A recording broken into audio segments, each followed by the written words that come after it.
Hi, and welcome to the show where we share the stories of the many who intersect with our healthcare system but are rarely heard from. My name is Kevin Poe, founder and editor of Kevin MD. Today on the show, we have Harsh Bhavsar. He's an internal medicine resident, and he wrote the Kevin MD article, Coronavirus Exposes the Reality of Income-Driven Health Inequality, and Coronavirus is a Crisis and an Opportunity.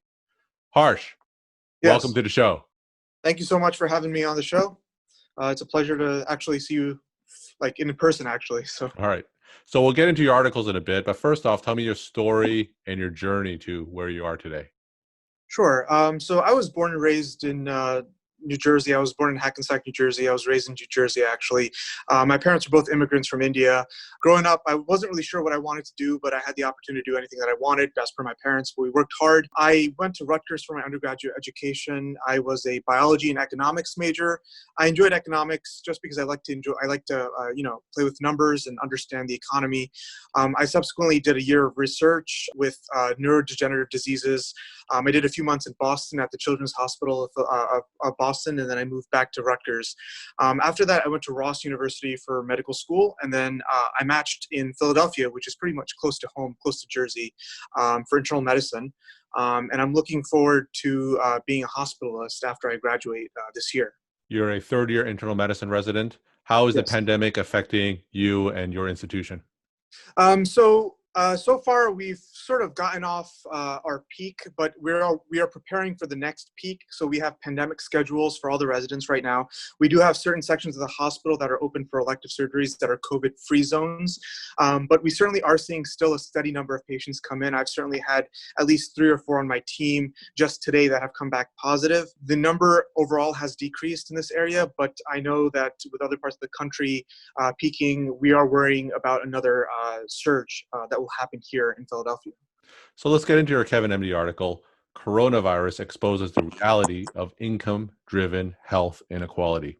So for my audience who haven't read your article, can you walk them through it and share the story of why you decided to write it? So the reason why I decided to write that article was because I am currently working in a healthcare system in a community that is relatively underserved and has a lot of population which does struggle financially, does struggle socioeconomically, and does have a hard time going to different specialists and having insurance coverage for their medical care. So for me, because I sort of compare my experiences with other colleagues of mine who are in areas of the country and areas of the world that have better access to healthcare. I think for me, it resonated. The inability of the population here to have access to medical care would certainly exacerbate their morbidity and mortality when it comes to the coronavirus. I specifically have had many patients who have come to me and said that, they've been having symptoms for a long time, they didn't have insurance, and they didn't want to go see a doctor early enough, even if some of these facilities and doctors were ready to see some of these patients and test them for COVID, which allowed them to sort of be in their communities for longer periods of time, be exposed to other neighbors and family members without really understanding what it means to sort of socially isolate, not even having the opportunity to socially isolate, because some of my patients live in close quarters. A lot of them live in shelters. Many of them are homeless. And I think in these populations of people and patients, that's when we'll see the worst effects of the coronavirus, because they don't have options and they don't have medical care. And as much as we try to get the word out there that we're available to see them here, a lot of times they don't have ways to get to the hospital. What I have seen on a daily basis is that patients, unfortunately, who do not have the financial resources, who do not have insurance, as much as we try to make sure that care is equally provided to everybody, I think that ultimately I have just seen from either the inpatient side and also to my outpatient clinics that a lot of these patients just fall by the wayside. And it's quite disheartening to see, especially this early in my career. And that's what sort of prompted me to write this article. And I hope going forward that, I somehow am involved in helping these people who really, really are suffering. So what are some of the options that we could do from a more policy societal level?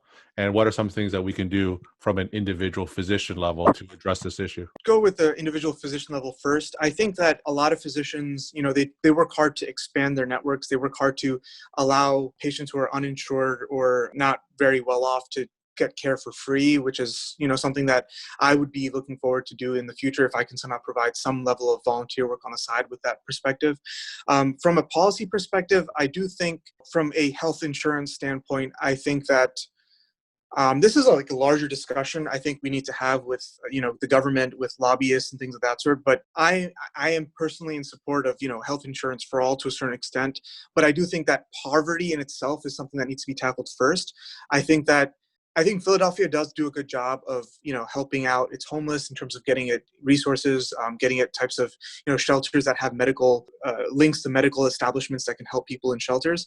But I think that what we need to do is first take away the stigma that is still there about patients who are impoverished, patients who have difficulty with socioeconomic issues, and take away this stigma that they have sometimes that these patients are people who have experimented with drugs or have had different types of diseases that might not be able to be easily taken care of, like HIV, AIDS, and things of that sort.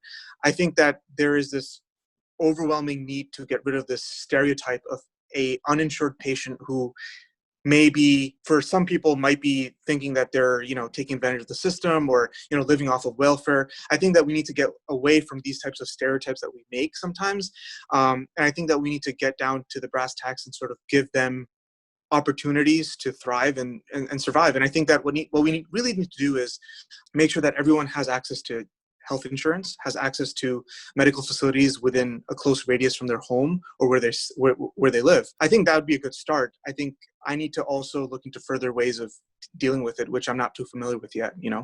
As the pandemic is spreading throughout the country, testing is obviously a big issue. Now, what are some of the socioeconomic impacts on the access to COVID-19 testing? Well, one is I've noticed with my patients is that sometimes they'll have symptoms, but they won't have any way to get to any close facility that has the actual testing. The second is that some of these tests are taking longer than expected. I know our facility is working on getting a test that would actually give us a result within 8 minutes, but I know that the sensitivity of the test actually does go down because of that. I think the other barrier to getting tested is that there's not as much infrastructure in place so a lot of these patients have family members and young children at home. They don't feel comfortable keeping their children home alone, which they need people to help them with that. I think making sure that people can actually get tested very quickly. So I was thinking of an idea where possibly someone who is equipped with PPE can technically go to someone's house if an elderly person cannot leave their house or is impoverished, to actually test them at home and get them tested. Broad scale testing is certainly necessary. I completely agree with you, Dr. Foh. And we're trying our best on our end to do that right now. As the fall approaches, there's a big discussion of whether schools should open or not, and different parts of the country are taking different approaches to that. In terms of schools specifically, what's your thoughts in terms of the socioeconomic impact of whether schools open or not? Right. So that's an excellent question because I am practicing in a community where the school systems definitely need help even at baseline, even whether there was COVID or not COVID. I think that students here do struggle to get a good education sometimes and get an education that allows them to go to college or to trade school, wherever they need to go. I think that the debate around opening schools is especially resonating with me here because the students here, if they do not go to school, certainly they're at even more increased risk of perpetuating the cycle of poverty, not being able to take care of their families, not having access to healthcare, then having chronic conditions that worsen over time, and then eventually getting to the point where some of these chronic conditions cannot really be taken care of. So my thoughts in this area, at least where I practice, is that I do think that if we can allow schools to open up in a way where social distancing can be in place and students have the opportunity to do interactive education, that would be the most ideal approach. I know that a lot of people have discussed that on different news channels. However, the challenge that we have here in certain parts of Philadelphia is that allowing each person and finding a way to have each student have internet access at home, and also making sure that they have laptops, tablets, the electronic infrastructure and the technology infrastructure in place to do remote learning is a bit of a challenge. So what I would think is that I would be in support of opening up schools as long as we can have strict social distancing, which, to be honest, I'm not quite familiar with the school districts here, if they would be able to do that. But I do think that the government and different organizations should find a way to provide internet access to all grade school students and make sure that they have at least one computer at home, a tablet if they need, to ensure that they get their lessons in place. There's always going to be a risk when you get people together, even in schools, but I think that we have to try our best to balance the need for education in this system here and the risk of COVID and try to balance that. It's very difficult. And I think that, I think day to day we'll have to find a plan for that. I can't really answer that completely in terms of what I would 100% do yet, Sure. We're talking to Harsh Bhavsar. He's an internal medicine resident, and he wrote the Kevin MD article, Coronavirus Exposes the Reality of Income-Driven Health Inequality. Harsh, my last question. Yes. What is your take-home message for the Kevin MD audience? My take-home message for the Kevin MD audience, well, first I would say from a resident standpoint, I want to say to all the other resident colleagues of mine that I personally am very appreciative of all the work that you guys do. I'm appreciative of all the authors of Kevin MD. I am looking forward to writing my next post, and I'm glad that throughout this COVID crisis, we are all coming together and we have this camaraderie as medical professionals, whether it's nurses, doctors, physicians, pharmacists, residents, all medical students. I am very grateful to have a avenue where I can project my thoughts or discuss my thoughts with other people.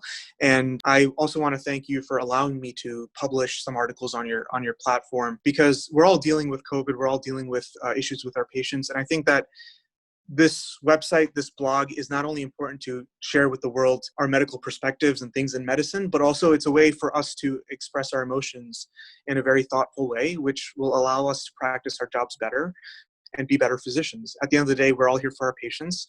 And I actually truly believe that me being able to read posts and have a sense of relatability with everyone on Kevin MD has made me a better physician and has allowed me to practice a lot more physician wellness, resident wellness. It has allowed me to de-stress and be creative with my posts. So I thank you again. Well, thank you so much for your kind words, insight, and wisdom. Thank you for being on the show. Thank you so much, Dr. Pho. Thank you.